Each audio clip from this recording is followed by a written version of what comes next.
अब हम स्टार्ट करने जा रहे हैं इंटर एटॉमिक फोर्सेस या बॉन्डिंग के बारे में। तो इंटर एटॉमिक फोर्सेस में हम सबसे पहले जानेंगे आयनिक बॉन्ड, जिसको इलेक्ट्रोवैलेंट बॉन्ड के नाम से भी जानते हैं। तो आयनिक बॉन्ड या आयनिक फोर्स क्या होता है, चलिए देखते हैं। तो आयनिक फोर्स है, आयनिक बॉन्ड है तो आयनों के बीच में होगा, और आयन आपके दो तरह से होते हैं, एक कैटायन होता है और एनायन होता है। और जैसा कि आप जानते हैं दो अपोजिट चार्जेस के बीच में जो फोर्स वर्क करता है उसे हम लोग नाम देते हैं इलेक्ट्रोस्टैटिक फोर्स। तो आयनिक बॉन्ड एक टाइप का क्या है, इलेक्ट्रोस्टैटिक फोर्स है, जो आयन्स को आपस में क्या करता है, जोड़े रखता है या बाइंड रखता है। ठीक है, जिसको हम लोग नाम देने लगते हैं आयनिक बॉन्ड या इलेक्ट्रोवैलेंट बॉन्ड। तो वही बताया गया है, the electrostatic force of attraction that hold the oppositely charged ion together is known as ionic bond or electrovalent bond. ठीक, this type of bond is formed when a metal यानी कि electropositive element transfer one or more electron to the non metal atom यानी highly electropositive element। ठीक है, highly electronegative element। तो ये bond कहाँ form होगा, ये बॉन्ड आपका एक मेटल और एक नॉन मेटल के बीच में फॉर्म होता है। मेटल यानी इलेक्ट्रोपॉजिटिव एलिमेंट होगा, और इलेक्ट्रोपॉजिटिव एलिमेंट की टेंडेंसी क्या होती है, इलेक्ट्रॉन डोनेट करने की। और दूसरा आपका हाईली इलेक्ट्रोनेगेटिव एलिमेंट होगा यानी नॉन मेटल होगा, जिसकी टेंडेंसी होती है इलेक्ट्रॉन गेन करने की। तो जब एक एलिमेंट अपना इलेक्ट्रॉन देगा तो उस पर कैसे चार्ज आएगा, पॉजिटिव चार्ज आएगा। और दूसरा जब एक्सेप्ट करेगा तो उस पर के ऊपर कैसे चार्ज आएगा, नेगेटिव चार्ज आएगा। यानी दो आयन फॉर्म होंगे और दो आयन आपस में अट्रैक्ट होंगे through a electrostatic force of attraction से, और आपस में बॉन्ड कर जाएंगे। इसी तरह का जो फोर्स होगा, बॉन्डिंग होगी, उसे नाम देने लगते हैं आयनिक बॉन्डिंग, क्योंकि जो दो आयनों के बीच में फॉर्म होती है। ठीक है, जितने भी आपके सॉल्ट हैं, मेटल सॉल्ट हैं, वो सभी आपके आयनिक बॉन्ड फॉर्म कर सकते हैं। For example NaCl, KCl, CaCl2, MgCl2। ठीक है, जैसा कि आप जानते हो NaCl, चलिए देखते हैं इनमें किस तरह से बॉन्डिंग फॉर्म होगी। तो ध्यान रखना होगा कि जो आपका मेटल आइटम है उसके आउटर मोस्ट सेल में जो इलेक्ट्रॉन होंगे, यानी उनमें इलेक्ट्रॉन डोनेट करने की टेंडेंसी होगी, और जो नॉन मेटल पार्ट होगा उसमें इलेक्ट्रॉन एक्सेप्ट करने की टेंडेंसी होगी। तो देखते हैं किस तरह से ये बॉन्ड फॉर्म होता है।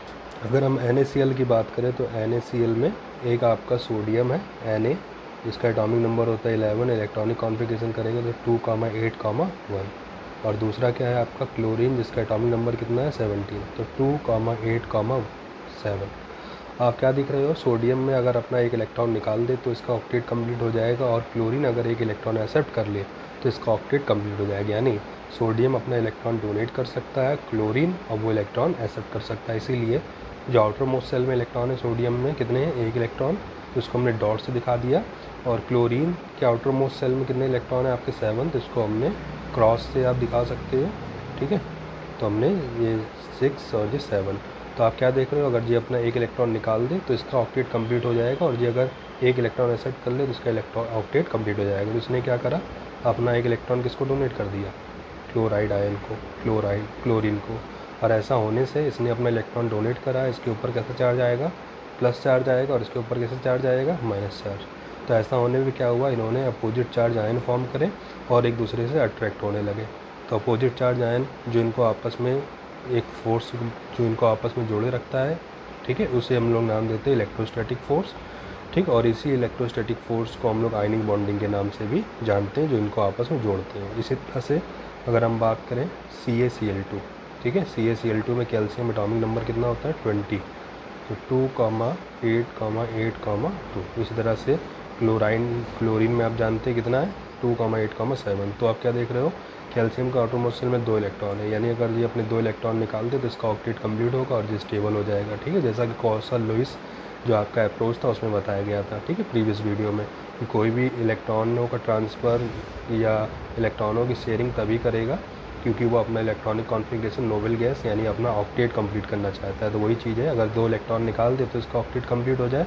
और यहाँ पर 2 क्लोरीन है और दोनों को क्या क्या एक इलेक्ट्रॉन की ज़रूरत है। तो अगर ये दोनों क्लोरीन एक इलेक्ट्रॉन एक्सेप्ट कर लें तो इनका ऑक्टेट कंप्लीट हो जाएगा। तो इसीलिए जो कैल्शियम के आउटर मोस्ट सेल में 2 इलेक्ट्रॉन है वो क्या करता है, दोनों क्लोरीन को एक इलेक्ट्रॉनों की रिक्वायरमेंट है तो दोनों क्लोरीन को एक इलेक्ट्रॉन क्या करता है, अपने ट्रांसफ़र कर देता है।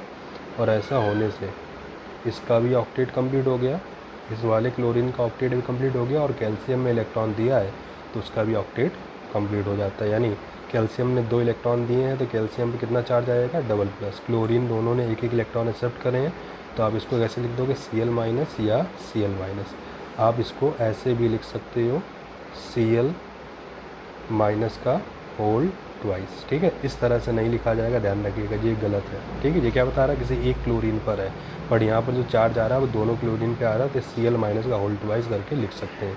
तो आप देख रहे हो कि आयनिक बॉन्डिंग फॉर्मेशन में आपका जो एक एलिमेंट होगा, जो मेटल पार्ट होगा, उसमें इलेक्ट्रॉन डोनेट करके अपने आप को स्टेबल करने की टेंडेंसी होगी, और दूसरा जो नॉन मेटेलिक पार्ट होगा, एनायनिक जो पार्ट होगा, उसमें इलेक्ट्रॉन एक्सेप्ट करने की टेंडेंसी होगी। तो आप इसका इलेक्ट्रॉनिक कॉन्फ़िगरेशन करके देख सकते हैं कि अगर ये इलेक्ट्रॉन डोनेट कर ले तो इसका ऑक्टेट कंप्लीट होगा, और जो इलेक्ट्रॉन एक्सेप्ट कर ले तो इसका ऑक्टेट कंप्लीट होगा।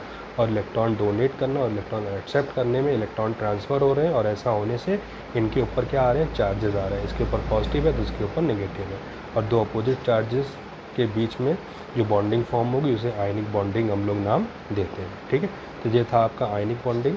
अब हम जानेंगे उन कंडीशंस, फेवरेबल कंडीशन के बारे में जो आयनिक बॉन्ड फॉर्मेशन के लिए रिस्पॉन्सिबल होती है। अब हम बात करेंगे favourable condition for forming stable ionic bond. ऐसे कौन कौन से कंडीशन है जो आयनिक बॉन्ड या आपका इलेक्ट्रोवायलेंट बॉन्ड फॉर्मेशन पार्ट के लिए रिस्पॉन्सिबल है। तो फर्स्ट है बेटा, low ionisation enthalpy of element forming cation.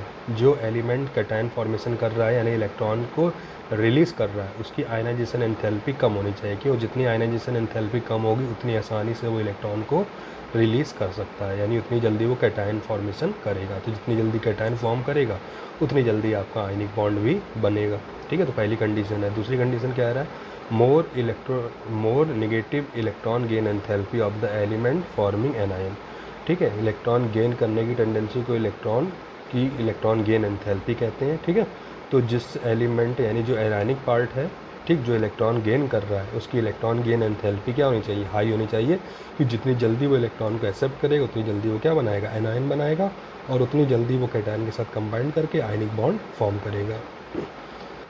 तीसरा क्या है, high lattice enthalpy of the ionic compound form.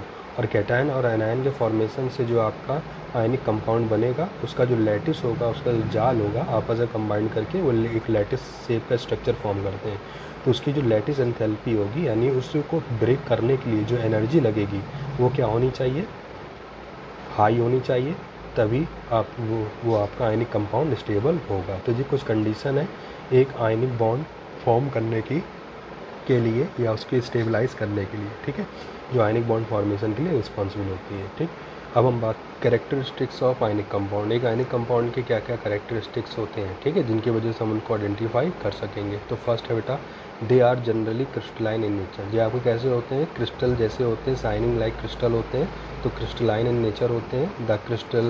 The constituent ion are arranged in a regular way in their crystallite. और जो कॉन्स्टिट्यूएंट आयन होते हैं वो एक पर्टिकुलर वे में यानी रेगुलर वे में, यानी पहले पॉजिटिव फिर नेगेटिव फिर पॉजिटिव फिर नेगेटिव तरह से आपस में कंबाइन करके लैटिस यानी एक जाल तरह का क्रिस्टल स्ट्रक्चर फॉर्म करते हैं, ठीक है। यानी ये आपके क्रिस्टलाइन इन नेचर होते हैं। सेकंड कंडीशन क्या है बेटा, दे possess high melting and boiling point as they are held together by strong electrostatic force of attraction। जो इलेक्ट्रोस्टैटिक फोर्स ऑफ अट्रैक्शन होता है वो एक स्ट्रॉन्गर फोर्स होता है, एक स्ट्रॉन्गर बॉन्ड होता है, और बॉन्ड स्ट्रॉन्ग होने की वजह से इनको में मेल्ट करने में ज़्यादा एनर्जी सप्लाई करनी पड़ेगी, इसलिए इनके जो मेल्टिंग पॉइंट है और जो बॉइलिंग पॉइंट है वो क्या होंगे, हाई होंगे, ठीक है। इसीलिए जो आयनिक कंपाउंड होते हैं उनके मेल्टिंग और बॉइलिंग पॉइंट हाई होते हैं, क्योंकि उनके बीच में जो फोर्स वर्क करता है वो इलेक्ट्रोस्टैटिक फोर्स ऑफ अट्रैक्शन है, जो कि एक स्ट्रॉन्गर फोर्स है, ठीक है। थर्ड पॉइंट क्या है, in solid state they do not conduct electricity, ठीक है। इन मॉल्टन स्टेट और in solution they conduct electricity due to presence of free ion in aqueous solution या एक्वस स्टेट। जब तक ये सॉलिड स्टेट में होते हैं तब तक इनसे हम इलेक्ट्रिसिटी का फ्लो नहीं कर सकते हैं, यानी कि सॉलिड स्टेट में ये आपके नॉन कंडक्टर की तरह बिहेव करते हैं। बट जैसे ही आप इसको सॉल्यूशन में यानी वाटर में इसे डिसॉल्व करोगे वैसे ही ये अपने आयनों में डिसोसिएट हो जाते हैं। और जैसा कि जानते हैं इलेक्ट्रिक करंट फ्लो होने के लिए फ्री आयन की रिक्वायरमेंट होती है, तो जब ये एक्वस फॉर्म में जाते हैं तो ये इलेक्ट्रिक करंट का फ्लो कर सकते हैं, ठीक है। जैसे कि जो आपका सॉल्ट होता है जब तक ये सॉलिड फॉर्म में होगा तब तक इससे इलेक्ट्रिक करंट फ्लो नहीं कर सकते, बट जैसे ही सॉल्ट को आप वाटर में डिसॉल्व करोगे तो सॉल्ट जो है वो कैसे डिसोसिएट हो जाएगा, Na++Cl- आयनों में, यानी आयनों में डिसोसिएट हो जाएगा, और ऐसा होने पर उसमें इलेक्ट्रिक करंट फ्लो कर सकते हैं, ठीक है। अगले पॉइंट को हम लोग देखेंगे बेटा नेक्स्ट वीडियो में।